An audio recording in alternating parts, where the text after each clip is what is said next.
Hello and welcome to another video. This one is going to be a remake of a video that I made a few years back, and we're going to be looking at how the combination of line of sight and lighting works in a dungeon or a combat situation. We are obviously going to need a map first of all, and so we have one here. This is obviously the Dungeon Master's view, and we have some goblins on the map already. And this map is set up for line of sight and for lighting. Now, we have switched off the lighting for the moment. We don't have the lighting on, we just have line of sight on, and we'll see how that works without the lighting first of all. So we obviously need, the first thing to look at here is when we click on each of these tokens, we can see that token's line of sight. So this goblin here can't see this area here because of the hedges or trees, whatever this is. Can see up this tunnel a bit. And similarly, this one here can see a little bit more. This one here can only see the room that he's in and a bit of the outside of it. And this one here, because of his positioning, is looking straight down out through the cave mouth here and all the way to the edge of the map. So the takeaway from this is that line of sight without lighting, line of sight is essentially infinite. Until or unless something blocks the line of sight from a particular character or NPC, then that character or NPC will see as far as they can until something blocks their line of sight or until we get to the edge of the map. So this goblin here, as you can see, is able to see 75 feet to the edge of the map from where he is. So there's no limit on the line of sight when the lighting isn't on, and we'll see the effects of lighting later. So let's unclick this particular warrior, and let's get our two players onto the map here, and then we'll just share the map with our players. So if we have a look at the player's view now, we can see our two combatants down here, and they can't see anything at the moment. We know that from the Dungeon Master's map there's a couple of goblins hiding here, and we know that there are goblins further up, but they can't see anything because all of this is being blocked. Their line of sight has been blocked by the walls and by the trees, etc. So if we click on Bob the Cleric here, we start moving Bob, and all we need to do is move him just a little bit, and he can now see this goblin that's standing on the bridge way up there in the cave mouth. And similarly, if we look at Bob the Fighter, if we move him, then he's going to eventually be able to see that goblin as well. And if Bob moves further and he moves into the trees here, then he's then going to light up or see these goblins. And if he continues moving and goes right into the cave, then he can also see the one that's hiding in this room here. So that's line of sight without lighting.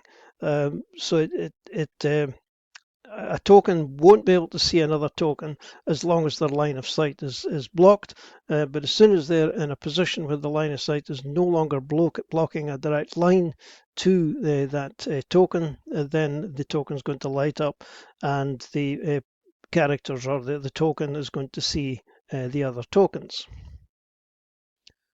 So let's switch back to the DM view now, and let's just get our tokens back to where they were at the start. Take that back here.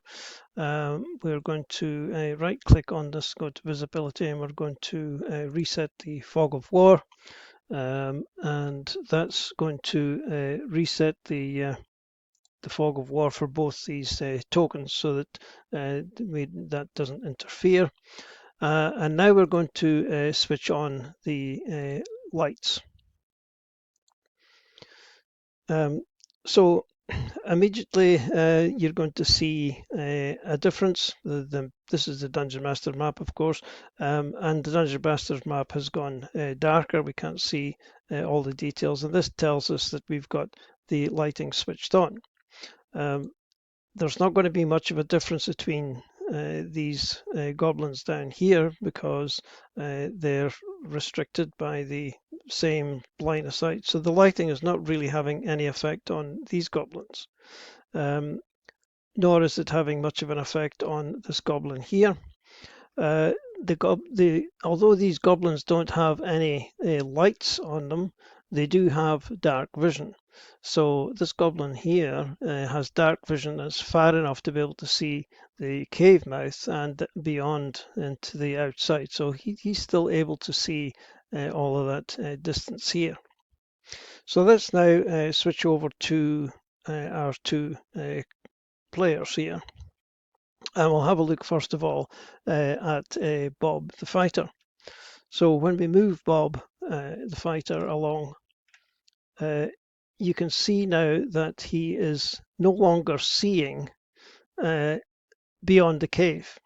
Now this is because Bob is human and he doesn't have a light source, so he can't see anything beyond the edge of the cave here. It's dark for him. But if we switch over to Bob the cleric, who has dark vision, when we start moving him along, then he's able to see into the cave because of his dark vision. He is limited, of course, so his dark vision is cutting off around about here.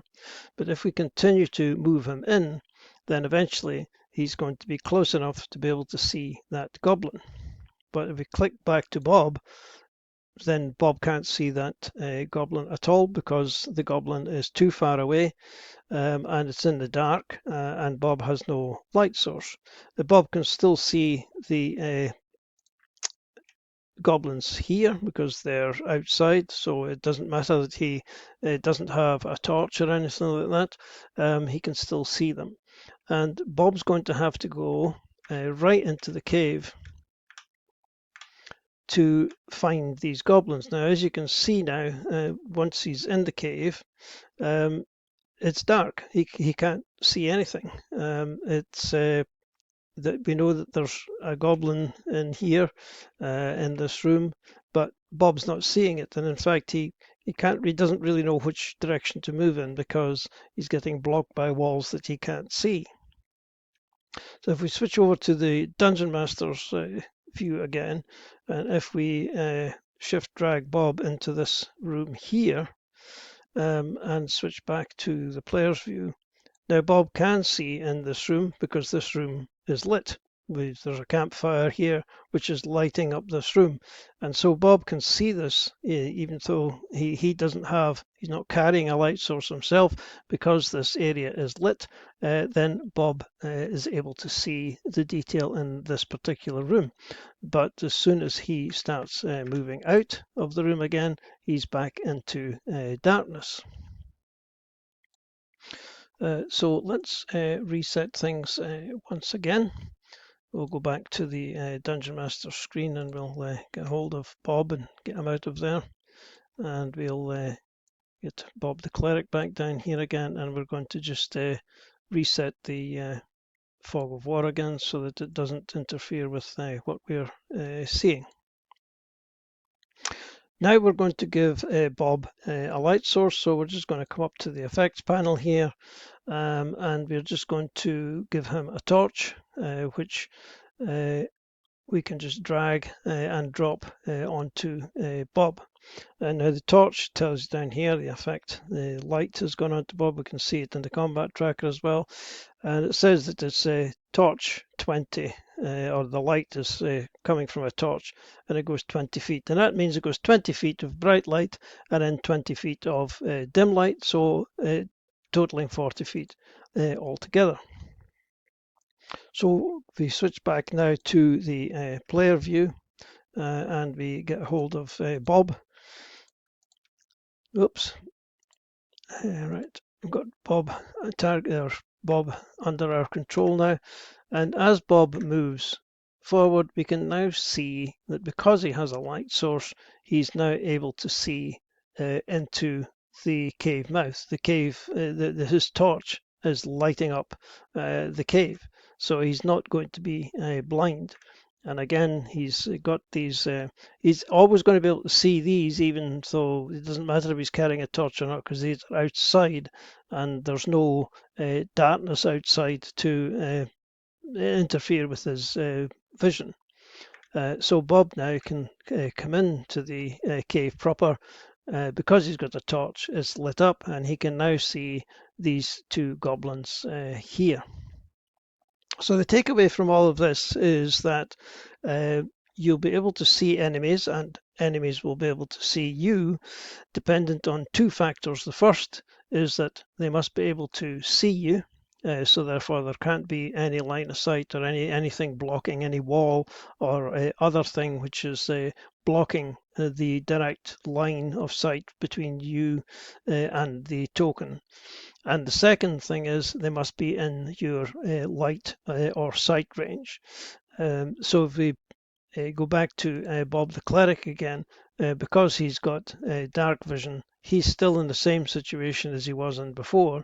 He can see that goblin right away because he's got 60 feet of dark vision, so the darkness inside the cave is not a hindrance to him. And you can see that actually once he moves into the cave, he's able to see everything, and he sees it as a sort of this grayed out thing because of the dark vision. If we move Bob away, it makes it a bit clearer. Of course, we Bob can no longer see his pal now.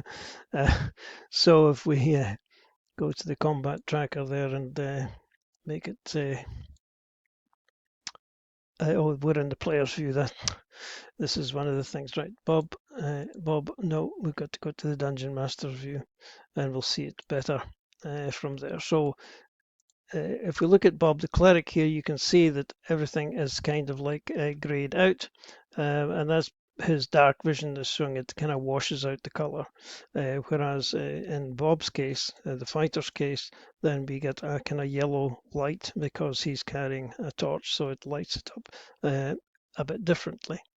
So that's the takeaway. In order to see things, nothing must block the line of sight, and you must have a light which lights up the area far enough that you're able to see. And this goes for the NPCs as well.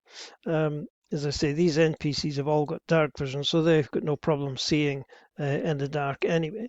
But if this were a human NPC, then they would be equally hampered unless they have a light source in the same way that Bob is without his torch. So that's how line of sight and lighting work together in a battle map or a combat situation or even just an exploration situation. So I think that's all we need to cover. Thanks for watching, and we'll see you in the next video. Cheers for now.